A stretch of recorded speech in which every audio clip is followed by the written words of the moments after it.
Amazing game for us for a lot of reasons. A lot of the things that we did today we haven't been doing. We worked on it in practice and really hadn't shown it for 40 minutes. And today, I felt like for 40 minutes we showed who we were and and who we could be defensively and offensively.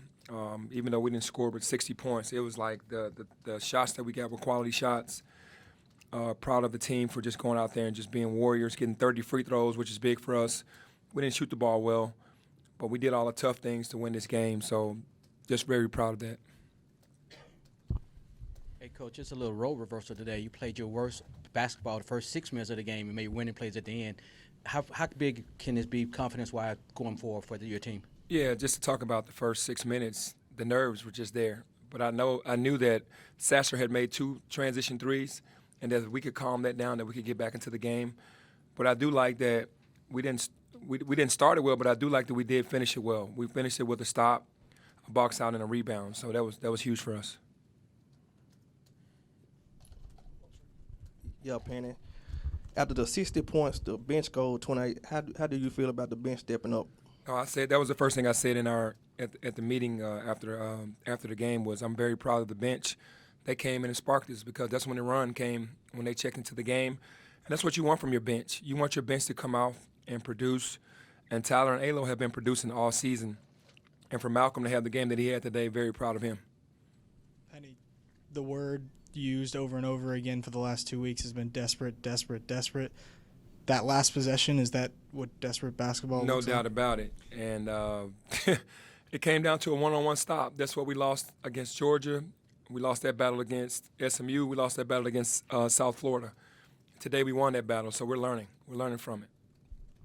Penny, just to follow up on that one-on-one stop, both those last 2 possessions you had, I don't know if it was because of the switch or whether it was that's what I'm asking, whether it was a strategic move, having Precious on Caleb Mills there. Was that an adjustment you made, or was that just how it worked out with the switch? No, it actually how it worked out, which I was very happy with that decision for them to set one more screen with Precious' guy because they're used to going against bigs every night. If you're going to have a big out there, they look at Precious as a big. We don't look at Precious as a big. He's really a guard on defense for sure. He can guard 1 through 5. And for him to be in that situation, I felt very confident. Caleb Mills is a talent, though. He's a guy that he has nice hesitation, nice go-to moves, and can make big shots to be a freshman, a redshirt freshman. And it just worked out that Precious was on him 2 times. Coach, last year you guys went down to the wire against Houston in the conference semis. After that game, Coach Sampson made a point of emphasizing how good of a team you inherited. How good or how satisfying is it to not only go down to the wire, but go beyond that and beat them with a team that's entirely yours after the way this season has gone? Yeah, I kind of understood. Coach Sampson is a fierce competitor, and we were left with a lot of seniors, and veteran guys winning that league. So I can understand what he was saying. But, like you said, to have freshmen come in today and show up and play against a team of that magnitude, he's been there 6 years. He's built his culture. He has the guys that he wants, and he's locked in. I'm definitely very proud of that because I have a lot of respect for him. If Tennessee was the biggest win of your career, where does this one rank? This might be 1A. Like really, it's really high because of having freshmen play against that type of a group. They're one of the most aggressive teams in the country. They usually smash you and intimidate you with all the physicality and their length. And our team stepped up on to the challenge. But yeah, Tennessee first, and then this win. Coach Penny, right here. Free throws seem like a crucial aspect in today's game. You guys attempted 8 free throws in the first half, but 22 in the second half.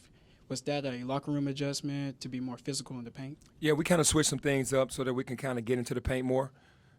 We noticed some things on film. We always watch film at halftime and kind of made some adjustments. And, just going to give credit to the guys for getting in there and making the plays happen. To shoot 30 free throws today, they were definitely every free throw was needed.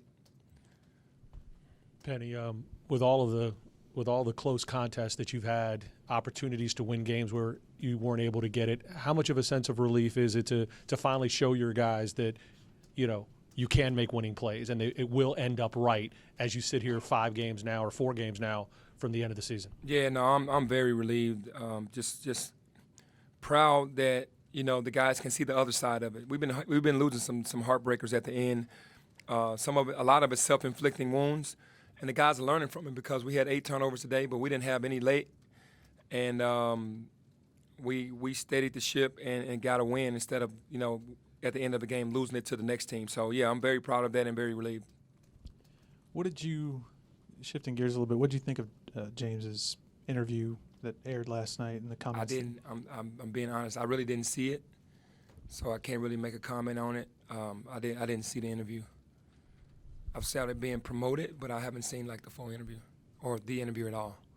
Hey, Penny, big win, but you got a very short turnaround. You have a pivotal game on Tuesday. So what do you tell your team to make them forget this, but continue to do what they need to do to Well, win then on we Tuesday? need to carry it over, and there shouldn't be much motivation because we had a 12-point lead with 7 minutes to go against SMU and gave it away. They went on a 15-0 run in our building, so that's enough motivation to know what we have to do when we go to SMU. So it's not going to take much for them to get up for that game. In terms of the turnovers, you mentioned it, Penny. Is that just a function of the fact that the team was locked in? To only have 8 is just what can happen when the team is when you're locked in from the very beginning? Yeah, they locked in for sure. Like a lot of times they get a little wild, but today they knew how important this game was. They didn't try a lot of stuff like they usually do. And then we kind of harnessed a lot of that. We kind of kept it to a minimum of what could really happen. But also they kicked in and didn't try to do anything. They wanted to win the game so badly that they focused on doing what we needed to do to win. Coach, you talked about playing desperate. How much do you pay attention to the bracketology, and how much does your coaching staff and your players pay attention to it? I haven't paid attention to it at all. I understand math, and I understand what needs to happen in my mind. So, honestly, I don't have to look at the bracketology to know that. And you have to beat teams like this to be in the conversation. So that's all I know. I don't really look. I don't know about our coaches, but we really never talk about it. We look at what's in front of us and go, if we do this, then this can happen. Penny, is it safe to say that this team's identity has become its defense? There's no way you win today without those 3 stops in the last 3 minutes. Is that kind of what this team has become? It's ironic or really weird, to be more exact, for a freshman-laden team with being one of the better defensive field goal percentage groups in the country. It doesn't work like that. And for that to be us right now, it feels good. I mean, the offensive side, of course, we would want more points. But you're going to win championships and win games with defense. And we've gotten enough stops in other games and just couldn't bring it home. But to finish the game with 3 stops is great. Penny, Kelvin Sampson had some high praise for you as he walked out of here today, saying that, you talked earlier this week about the criticism and, it comes with the territory. But to hear a coach like him who's kind of been through it all, he said you and Frank Haith at Tulsa may be the coaches of the year in this conference. To hear him say that after everything you've gone through and everything you've had to deal with, your thoughts? No, I definitely appreciate that because, like I said, I hold Coach Sampson at a very high level. I mean, he's a guy that's seen everything. We've talked a lot at our coaches' meetings, and I pick his brain, and we just talk. And for him to say that, it means a lot because, man, we're really fighting. We've gotten hit with a lot of haymakers this year as a team. And to keep fighting with these guys and to keep pushing forward and to keep getting wins, obviously, I think it's unfair for the boys to get the criticism. All of it can deflect on me because I can handle that. I know what comes along with it. I know why I got into this job. I got into this job to make a difference for our city, for our school, and try to get us back to where we need to get to. So the noise doesn't hurt me. It's a little troubling when they're talking about the kids because these kids are really fighting hard. But no, I appreciate Coach Sampson for saying that. Thank you.